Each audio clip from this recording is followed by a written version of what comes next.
안녕하세요. 까치살모입니다. 오늘은 여러분들의 밀리터리에 관한 기본 상식을 갱신하기 위한 주제라고 해야 하나요? 아무튼 많은 분들이 알고 있겠지만 여전히 또 많은 분들이 모르는 최신 전차의 동향에 관해서 이야기해 볼까 해요. 여러분이 보기에는 수출에 있어서 우리나라 흑표 전차의 경쟁 상대가 되는 전차가 뭐라고 생각들 하시나요? 당장 폴란드에서 우리 흑표와 함께 선정된 미국의 M1A2C가 있을 것이고요. 그리고 노르웨이에서 우리 흑표와 경쟁한 레오파르트 2 A7 등이 있을 겁니다. 이 전차들이 가장 최신 전차들로 당연히 이 전차들이 우리 흑표 전차의 경쟁 상대라고 생각을 하실 거예요. 그런데 그럼 흑표가 아니라 흑표 PL의 경쟁 상대는 어떤 전차들이 있을까요? 당장 독일 라인메탈사가 선보인 KF-51 팬서 같은 전차들일까요? 그러나 솔직히 이런 전차들은 아직 실물이 나와서 신뢰성을 인정받고 우리 흑표와 경쟁하기에는 앞으로도 긴 시간이 필요한 전차들입니다. 그보다는 역시 우리 흑표 PL처럼 기존 전차들을 추가로 개량한 전차들이 우리 흑표 PL의 경쟁 상대가 될 것입니다. 그리고 실제로 지금 각국에서는 속속 우크라이나 전쟁의 교훈을 반영한 새로운 개량형 모델을 선보이고 있습니다. 그래서 오늘은 각국에서 새롭게 선보인 최신 개량형 전차들에 대해서 알아볼까 합니다. 우선 첫 번째로 살펴볼 나라는 프랑스입니다. 프랑스는 르클레르 XLR이라는 최신 개량형 전차를 선보였습니다. 프랑스는 독일과 합작으로 MGCS라는 차기 전차를 개발 중이지만 MGCS가 등장하는 건 2035년경이고 그리고 실전 배치되는 건 2040년경이기에 이때까지 사용할 전차가 필요했습니다. 그래서 기존에 프랑스가 보유한 르클레르 전차를 개량하기로 하는데요. 그런데 이번 개량을 해도 외부의 형상은 거의 그대로입니다. 왜냐하면 이번 XLR 개량의 핵심은 외부가 아니라 내부이기 때문입니다. 특히 그 중에서도 핵심은 네트워크 시스템인데요. 르클레르는 등장할 당시에는 세계 최초의 3.5세대 전차였고 베트로닉스라는 새로운 개념을 등장시킨 전차였습니다. 그래서 르클레르는 처음부터 네트워크 시스템을 보유하고 있던 전차이기는 했으나 기존 네트워크 시스템은 같은 르클레르 전차끼리만 연결된 시스템입니다. 그래서 보통 전차대대 단위까지만 네트워크로 묶여 있고 그에 반해서 상위 부대나 여타 같이 작전을 하는 장갑차들과는 연결이 안 되어 있죠. 그런데 이번에 새롭게 적용하는 네트워크 시스템은 바로 같이 작전하는 장갑차들과도 그리고 상위 부대와도 연결되는 좀 더 확장된 네트워크 시스템을 가지게 됩니다. 그리고 장갑 방어력은 육안으로 보이는 건 차체 측면에 AGLR이라는 측면 장갑 키트가 추가되지만 이건 뭐 새로울 건 없고요. 프랑스 말고 르클레르를 도입한 UAE가 후티 반군과 전투를 위해서 장착했던 추가 장갑을 프랑스군용 르클레르 전차에도 적용하는 정도에 불과합니다. 한마디로 원래 있던 장갑이고 새로운 건 아니라는 거죠.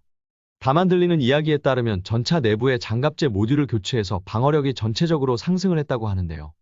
이게 육안으로는 드러나지 않기 때문에 실제로 교체를 했는지 자체도 모르는 것이고 이 전차를 프랑스가 수출할 것도 아니기에 자료를 공개하고 있지 않기 때문에 정확한 방어력 상승 정도는 확인이 안 되고 있습니다.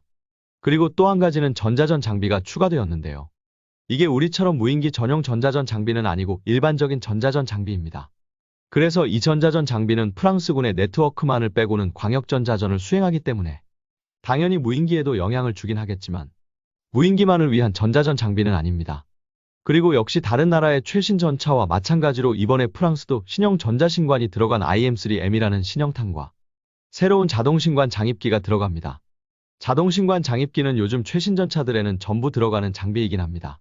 당연히 제가 전에 언급했지만 폴란드도 흑표 PL에 자동신관 장입기를 탑재해 줄 것을 요구했기 때문에 앞으로 현대적인 전차의 기본 조건이라고 할 수 있을 겁니다.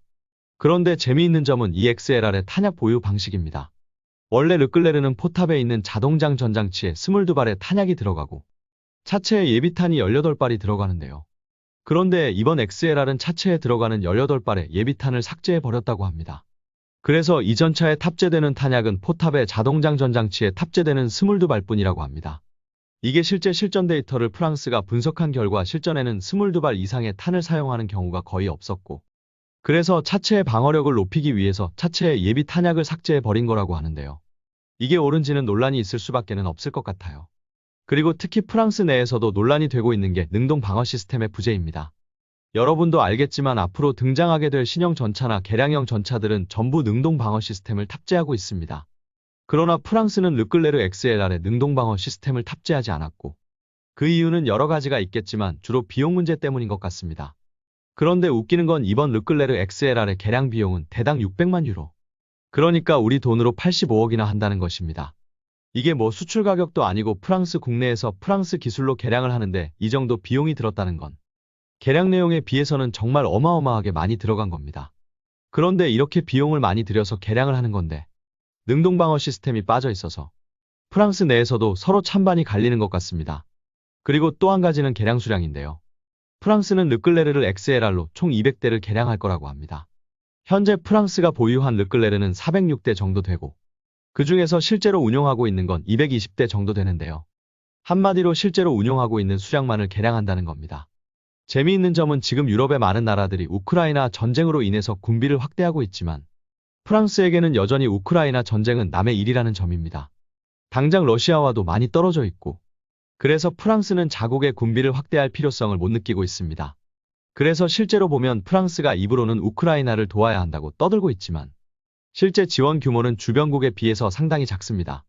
한마디로 프랑스의 외교적 영향력을 유지하기 위해서 입으로만 우크라이나를 지원해야 한다고 떠드는 거지. 우크라이나 전쟁과 러시아의 위협은 프랑스에게는 남의 일에 불과한 겁니다.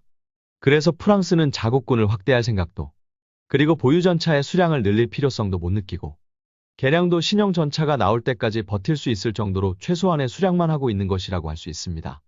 당연하지만 그래서 르클레르는 실질적으로 우리 흑표 전차의 경쟁 상대는 아니고 당연히 이 르클레르 XLR도 우리 흑표 PL의 경쟁 상대는 아닙니다. 현실적으로 이 전차가 수출될 가능성은 거의 없기 때문입니다. 다만 다른 전차들도 소개하는 김에 같이 소개하는 것에 불과하죠. 그리고 그 다음에 소개할 전차는 독일의 레오파르트 2 A8입니다. 아마 많은 분들이 독일의 전차는 레오파르트 2는 A7이나 A7 플러스까지만 알 겁니다. 그런데 독일에서는 새롭게 A8이라는 모델을 선보이게 됩니다.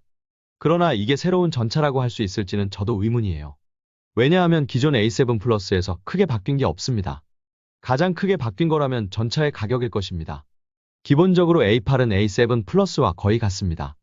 그럼 뭐가 가장 크게 바뀌었느냐 하면은요. 역시 가장 크게 바뀐 건 트로피 시스템의 장착일 겁니다. 독일은 기존에도 트로피 시스템을 도입하기로 했습니다. 그러나 전체 전차에 탑재하는 것이 아니라 17대분만을 수입해서 시험용으로 장착해 보려고 했습니다. 그런데 이번에 독일은 자신들이 도입하는 전차 전체에 대해서 트로피 시스템을 장착하기로 합니다. 실제로 앞으로 A7과 A8을 구분하는 구분점은 이 트로피 시스템의 장착 여부에 따라서 갈릴 겁니다. 그리고 당연히 새로운 복합장갑 모듈을 적용한다고는 하는데요. 이건 육안으로는 구분되지는 않을 겁니다. 다만 새로운 복합장갑을 도입해서 전체적인 방어력을 높이고 특히 지뢰 방어 능력을 높일 거라고 하고 있습니다. 그래서 레오파르트 2 A8은 무게가 67톤으로 1톤이 더 증가하게 되었다고 합니다. 그래서 엔진의 출력도 향상되어서 1600마력으로 향상되었다고 해요. 뭐 엔진을 교체한 건 아니고 엔진의 실린더당 마력을 조금 올려서 총마력을 올린 거라고 해요. 그런데 엔진 개량에는 마력이 올라간 것보다 더 눈에 띄는 부분이 있습니다. 그건 다름 아닌 최대 속도를 줄였다는 것입니다. 기존에는 최대 속도가 70km대였는데 이번 A8 모델은 최대 속도가 63km로 줄었습니다. 그럼 왜 최대 속도를 줄였느냐 하면은요.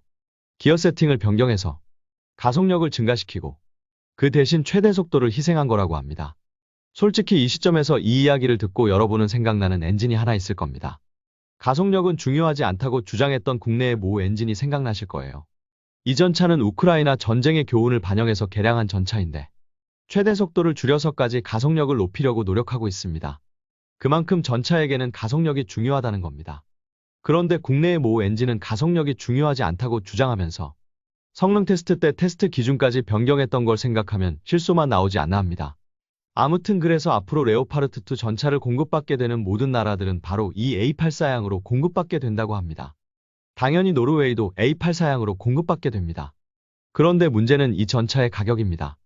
기존의 A7 모델이 유니코스트로 해서 대략 208억 원 정도였습니다. 솔직히 그때 당시에도 전차가 200억이 넘는다고 비싸다고 말하는 사람이 많았죠. 우리나라의 밀리터리 매니아들도 이걸로 이 전차를 비웃기도 많이 했고요. 그럼 A8은 얼마일까요? 폴란드 관계자에게서 나오는 이야기에 따르면 유니코스트로 대당 300억이 넘는다고 합니다. 그래서 우리나라 흑표 PL이 대당 200억에 육박하게 되었지만 여전히 우리 전차가 저렴하다고 할 수 있게 해준 장본인이 바로 이 레오파르트 2 A8 모델입니다. 솔직히 그리고 이 정도 개량이 과연 전차의 가격이 100억 가까이 올라갈 만한 수준인지도 모르겠고요. 아무리 생각해도 결코 100억 상당의 업그레이드는 아닌데 이렇게 비싸게 불러버린다는 게 놀랍다는 생각이 들고요. 그 덕에 이 전차를 도입하는 국가들은 전체적인 도입 비용이 증가해서 어려움을 겪고 있는 것으로 알고 있습니다. 우리나라의 흑표를 거부하고 레오파르트를 선택한 노르웨이도 프로그램 코스트로 600억이 넘어가서 어려움을 겪고 있는 것으로 알고, 실제로 폴란드 측 좌파 신정부도 무기 수입선을 유럽으로 바꾼다고 말도 하지 못하는 이유도 이것 때문인 것으로 알고 있습니다. 정작 정권을 잡고서 실제로 살펴보니까 유럽산 무기를 살 만한 수준이 도저히 안 되는 거죠. 그리고 이 전차의 주력탄은 여러분도 알겠지만 DM73입니다. DM73은 800mm급 관통력을 가진 것으로 알려진 탄인데요. 이것 말고도 독일은 신형탄을 또 개발하고 있었죠. 관통력 900mm급으로 알려진 신형탄을요. 그 탄은 기존에는 K2020이라고 이름이 알려졌는데요. 이번에 정식으로 이 신형탄의 재식명이 나왔습니다. 이 신형탄은 DM83이라고 합니다. 그래서 앞으로는 독일이 개발 중인 900mm급 관통력의 신형탄은 DM83이라고 부르면 됩니다. 그리고 오늘 마지막으로 소개할 전차는 미국의 M1E3 전차입니다. 이 전차는 정말 갑자기 튀어나온 전차인데요. 원래 미국은 지금 M1A2C 전차를 배치하고 있고 폴란드에도 M1A2C 전차를 공급하고 있는데요. 당연히 미국은 그 후속 전차도 준비를 하고 있었습니다. 그 후속 전차는 M1A2D라는 전차였는데요. 이 전차는 이미 방어력이 업그레이드된 C형 모델에서 더욱더 방어력이 업그레이드되고 특히 새로운 혁신적인 네트워크 시스템을 탑재한다고 알려진 전차였고, 그래서 M1A2C는 우크라이나의 돈바스 내전 이후에 러시아의 위협에 대응하기 위해서 어느 정도 좀 급조된 모델이라면 앞으로 미국의 주력 전차는 이 M1A2D가 될 거라고 이야기들을 해왔습니다. 그런데 미국에서 이 M1A2D의 개발을 중단해 버렸습니다. 그 이유는 역시 우크라이나 전쟁의 영향인데요. 기본적으로 M1A2C 전차의 무게는 66.8톤에 달합니다. 그래서 폴란드는 자신들이 도입하는 우리의 흑표 전차는 기동전을 하게 할 생각이지만 M1A2C 전차는 거의 방어에만 사용되는 구축 전차의 역할을 하게 할 생각이었습니다. 왜냐하면 이 전차는 너무 무거워서 폴란드의 강에 있는 다리를 건너는 것도 무리가 되었고, 폴란드에는 이런 무거운 전차를 지원할 만한 공병 장비가 충분하지 않았기 때문입니다.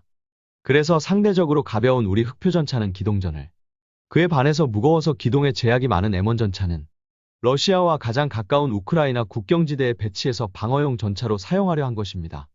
그런데 이건 비단 폴란드만의 문제가 아니었다는 겁니다.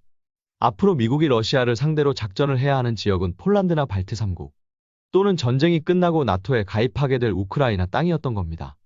그런데 이 지역들은 하나같이 봄, 가을로 진흙탕이 되는 라스푸티차가 발생하게 되고 이 나라들의 교량도 구소련 시절 전차의 무게에 적합하게 만들어졌다는 겁니다.